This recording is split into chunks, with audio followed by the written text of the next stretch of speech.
Hi, I'm Chaya. I'm a marketing director at a growing tech firm who somehow managed to marry the most charming guy in Chicago 3 years ago. At least, that's what I thought until yesterday. Babe, I'm heading out. Client meeting downtown. Eric called from the hallway, jingling his car keys. I rushed downstairs, coffee thermos in hand. Here, you forgot this. Again. Eric grabbed the thermos and kissed my cheek. What would I do without you? If only I'd known how loaded that question really was. Our life looked perfect on paper. Nice suburban house, dual incomes, weekend trips to Michigan. But there was always one dark cloud. Vivian, my mother-in-law from hell. Have you thought about what we discussed? Eric asked as he reached for the door. About the family dinner Sunday? I told you I have that presentation to finish. Mom's expecting us both. You know how she gets. I sighed. Fine. I'll reschedule my work. Again. Always rescheduling for Vivian. Always playing second fiddle to the woman who treated me like an intruder despite 3 years of marriage. That's my girl. Love you. After Eric left, I grabbed my laptop and notes for my big pitch. This promotion could change everything. More money, more respect. Maybe even enough leverage to stand up to Vivian more often. You should consider a different color scheme, Vivian had said last week when I showed her my presentation. No one takes pastels seriously in business. Not that you would know. Little digs, always little digs. Eric never noticed them, or chose not to. Halfway to the office, I realized I'd forgotten my folder with the printed mock-ups. Cursing under my breath, I turned around. No big deal. I'd still make it on time. Our driveway was empty when I pulled in. Weird, since Eric should have been gone already. Maybe he forgot something too. I quietly entered through the side door, not wanting to startle him. That's when I heard their voices from Eric's home office. How much longer do we have to wait? Vivian's sharp tone carried down the hallway. Mom, we've been through this. Once Chaya's inheritance comes through after her aunt passes, we'll have access to everything. The prenup only protects what she had before marriage. My blood ran cold. My Aunt Sarah had been diagnosed with terminal cancer last month. How did they even know about her will? And then I file for divorce like we planned. She'll never see it coming. I froze, hand covering my mouth to keep from gasping. Good. She was never good enough for you. Remember what we talked about. Make sure you're extra attentive. Keep her thinking everything's perfect. I know how to handle my wife, Mom. Their voices grew fainter as they moved toward the front door.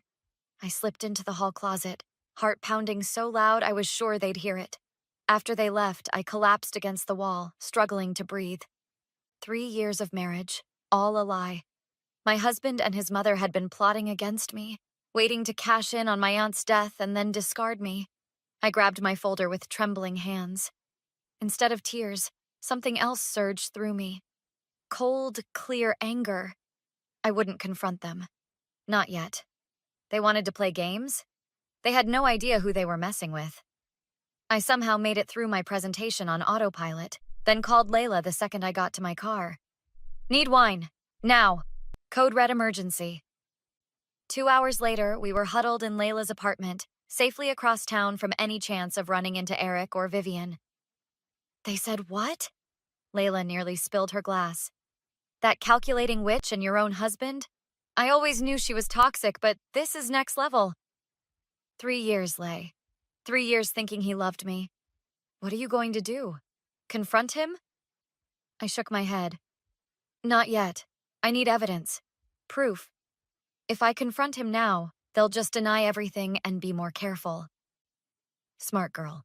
You need to document everything. Starting yesterday. We spent the next hour creating a spreadsheet of every suspicious incident I could remember. Vivian's accidental deletion of my portfolio before a big interview last year. Eric's sudden interest in my family's finances after my aunt's diagnosis. You know this means Vivian's been playing puppet master with Eric forever, right? Men don't just wake up one day and decide to scam their wives unless they've been conditioned. She was right. I remembered Eric's stories about his childhood. how Vivian controlled every aspect after his dad died, how she'd sabotaged his college girlfriend by accidentally sending her love letters from another girl. I need to talk to Marcus. My brother will know what to do. The next day, I met Marcus at a coffee shop far from my usual haunts. You're saying your husband and his mom are plotting to steal your inheritance and then dump you? Marcus ran his hand through his hair. That's some movie-level villainy, Che. I heard them with my own ears. I believe you. Question is, what's the end game here? You want out or revenge? Both, but on my terms, not theirs. Marcus leaned forward. Then we need a strategy. First, secure your finances. Check your accounts for any unusual activity. Second, gather evidence. Emails, texts, recordings, if legal in your state. Following Marcus's advice, I dug through our financial records that night while Eric was at a business dinner with Vivian. What I found made my stomach turn. Small transfers from our joint account to an unknown account. $200 here, $500 there. Nothing I'd noticed during normal spending. But the real bomb dropped the next day when I accidentally bumped into my boss's assistant while she was carrying coffee. I'm so sorry. Let me help you with that. No worries, Chaya. Accidents happen. Just like that mix-up with your promotion recommendation. What mix-up? You know, when your mother-in-law called HR about your family planning timeline? Said you'd mentioned wanting to start a family immediately after promotion? HR can't legally consider that, but you know how these things go unofficially. The coffee cup nearly slipped from my hand. Vivian called my company? Oh shit, you didn't know? I thought, crap, forget I said anything. I forced a smile. Actually, I think we should talk more. What else did Vivian say? After learning about Vivian's interference at my job, I knew I needed more ammunition. The perfect opportunity came at Eric's company happy hour the following week. So you're the famous Chaya. Keith clinked his beer against mine. Eric talks about you constantly, but somehow you're always busy when we have these things. Funny, Eric hardly mentions these get-togethers. Almost like someone doesn't want me here. Keith raised an eyebrow. Interesting. Speaking of interesting, your husband's been making some curious moves lately, asking about client account access he doesn't normally handle. I leaned in. You don't say? Tell me more about these accounts. 2 drinks later, Keith and I had established a rapport that yielded gold. Eric had been asking about transferring client payments to alternate accounts for tax purposes. Classic embezzlement setup. Look, I've known Eric since college, but something's off lately. It's like he's got someone else in his ear. His mother, perhaps? Keith nearly choked. How'd you know? She's been calling the office weekly. The next day, I ordered 3 tiny recording devices online. One for Eric's home office, one for our bedroom, and one for the living room where Vivian always insisted on private chats with her son. While setting them up, I practiced my performance for the trap I was laying. That night over dinner, I made my move. You'll never believe what my lawyer called about today. I watched Eric's eyes sharpen with interest. Lawyer? What lawyer? The one handling Aunt Sarah's estate. Turns out she updated her will last month. I'm getting everything. Not just the lake house, but her entire investment portfolio. We're talking 7 figures, babe. Eric nearly dropped his fork. That's amazing news. When did this happen? Just found out today. The funds should transfer within 60 days of, you know. I pretended to get emotional. I can't believe she did this. Eric was on his phone within minutes after dinner. 20 minutes later, my recording app pinged. Mom, it's happening sooner than we thought. The whole estate, not just the lake house? No, I don't think she suspects anything. Yes, I can move up the timeline. No, I need to play this carefully. The next morning, I met with attorney Naomi Chen, who Marcus had recommended. So let me get this straight. Naomi reviewed my notes. Your husband and mother-in-law are planning to access your inheritance and then divorce you. You have recordings of them discussing this plan, evidence of financial tampering, and proof your mother-in-law interfered with your employment. Exactly. And you want to beat them at their own game? Precisely. I want them to face consequences. Real ones. We can file for divorce citing fraud, freeze the accounts he's been siphoning from, and possibly pursue civil damages for career interference. But you mentioned wanting more? I smiled. The legal stuff is just the foundation. The real plan happens at Vivian's annual family dinner this Sunday. I've invited some special guests, including Keith. Everyone will learn exactly who Eric and Vivian really are. Naomi leaned back. You've thought of everything. When someone tries to ruin you, you have two choices: break down or break even. I choose option 3, break them instead. Sunday arrived with perfect timing. I'd spent 3 days preparing with Layla and Marcus, rehearsing exactly how this would go down. I wore my red power dress, the one Vivian always said made me look desperate for attention. Vivian's house was already full when we arrived. Eric's aunts, uncles, cousins, and most importantly, Keith and his wife were all there. Vivian nearly choked on her wine when she saw Keith. What a surprise. I didn't realize you were inviting business associates, Eric. I didn't, Eric muttered, shooting me a confused look. I invited him, I smiled sweetly, along with a few other guests. On cue, Marcus walked in with Naomi, my attorney, and Jenna, my boss's assistant. What is this? Vivian hissed. Dinner and a show. I clinked my fork against my glass. Everyone, I have an announcement to make.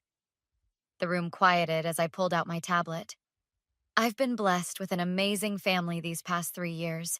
So blessed that some people would do anything to be part of it, even marry someone they don't love. Eric's face paled. Chaya, what are you doing? Sharing the truth. Let's start with this conversation from Tuesday. I hit play on the recording. Eric and Vivian's voices filled the room, discussing how to access my inheritance and their divorce plans. Vivian lunged for the tablet. This is all out of context. Is this out of context too? I played another recording. Vivian calling my workplace, telling HR I was planning immediate pregnancy after promotion. Jenna stepped forward.